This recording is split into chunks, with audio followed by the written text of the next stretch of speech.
Hi everyone, so this is my first video I'm doing that is a bit longer for my YouTube channel to kind of explain a bit about my background, explain a bit about my journey and why I'm doing this work. So I was diagnosed with complex PTSD in 2019. Obviously I've been suffering with CPTSD my entire life, but I didn't really quite see the symptoms.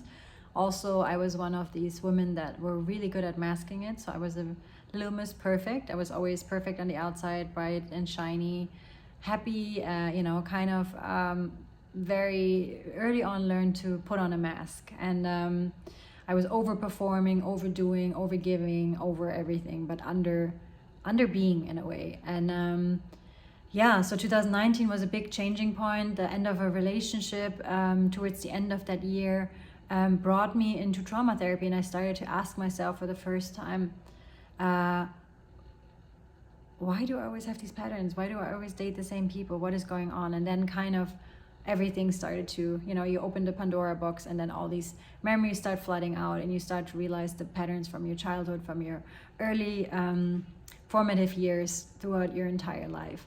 And so that was kind of what happened for me. I did a lot of different modalities. I think I explained that in one of my shorts as well. I did IFS, I did ACA, EMDR, somatic work, TRE. I did everything over the last couple of years. And eventually psilocybin found its way into my life, which was, I think like 4 or 5 years ago now. And back in the day, I didn't understand it at all, and I didn't know what it was going to do. And I was still very disconnected, so I didn't really quite understand how it dysregulated my nervous system. But at the same time, it really slapped me in the face. It was a big, big, big slap in the face. I needed to be woken up to some of my truths. I was very hard-headed. I had a very specific vision of how I needed things to be. And yeah, and that kind of was the starting point of a deeper journey. Eventually, I had a near-death experience in 2024, which was my last wake-up call, my biggest wake-up call. My health issues, after that, I had an immense amount of health issues that were bubbling up, and that were kind of, taking over my perfectionism. Suddenly, I couldn't be Little Miss Perfect anymore. And so that brought me into more deeper work and more deeper work and more deeper work. I've read every book under the sun. I understand a lot about trauma, attachment theories, how trauma functions in the body and brain, and it really, really helped me. And I think that the health issues kind of forced me to stop people pleasing, stop being agreeable all the time, and stop being so nice, and start setting boundaries. I read When the Body Says No by Gabor Mate, which was a big wake-up call and a big slap in the face, because that was just I was just reading the book, and I was like, oh my god, I saw myself in every single story, and I was like, I don't want this to be my story.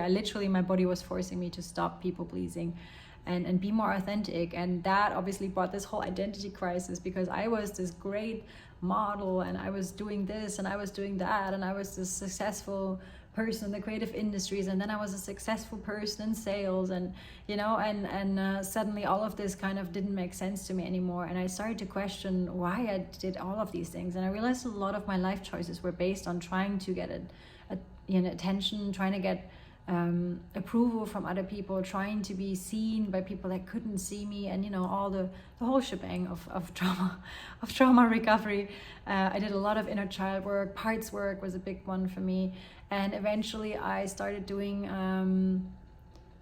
MDMA assisted therapy. It fell into my lap, and I was so grateful that it happened. It really taught my brain for the first time a state of regulation. So it taught my brain a sense of safety, and it brought my amygdala down, so I could actually start to process some of this stuff, which I think is often a problem in trauma recovery, that people are dysregulated in their nervous system. They're not fully here, so they can't really process.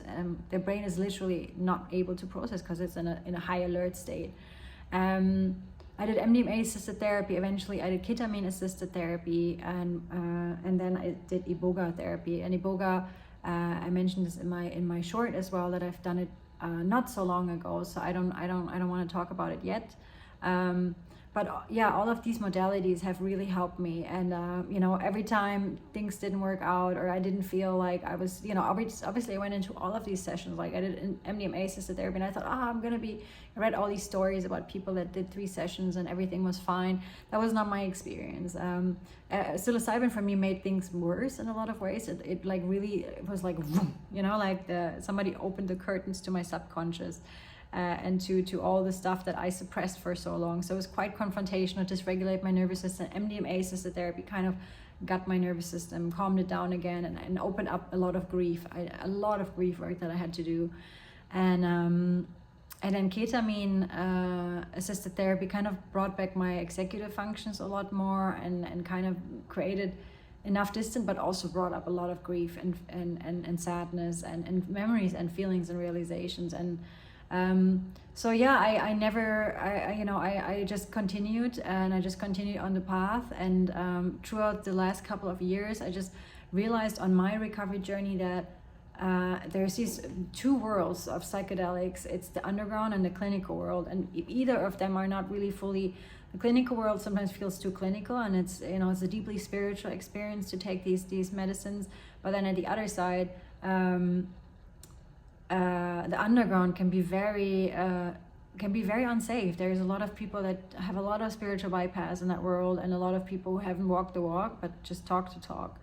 And it's not so easy for people with trauma to discern. Discernment is historically for trauma survivors not their strong suit. And so thankfully, to all of these years, I learned how to be very discerning and to sense very quickly if somebody is safe or not safe for me. And yeah, so I realized that I didn't have the right support. Like, I had a therapist, but she really wasn't working with psychedelics. So I feel like unless you've done it yourself, it's really hard to really, you know, I think a really important aspect of trauma recovery, psychedelic recovery, is embodiment.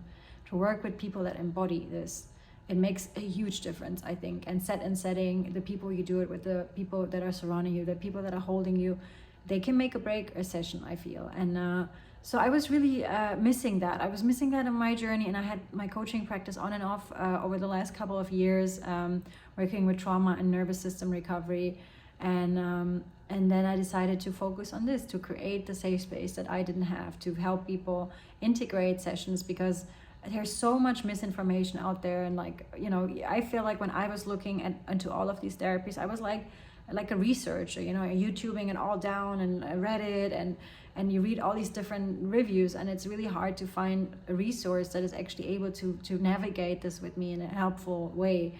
And the same with ketamine therapy. I think you know, the clinical settings are great, but there's a huge lack of empathy and warmth and trauma-informed care afterwards. So it's like these 2 worlds. And I feel like there could be like there's a gap, and I wanna bridge this gap, because I think the clinical and the research side and the clinical side is very important, and the scientific side is very important. But at the same time, it is a deeply spiritual experience to heal from trauma, and to use psychedelics, and in general, there's no one size fits all. Every person is different. Some people don't do well on a certain psychedelics, other people do, and so a lot of the times when we go into these sessions, we have these we have these expectations. Oh my God, it's all going to be life changing, and I come out, and then there's this disappointment, you know, and then there's this feeling of like, oh, I'm broken, something's wrong, but it's not.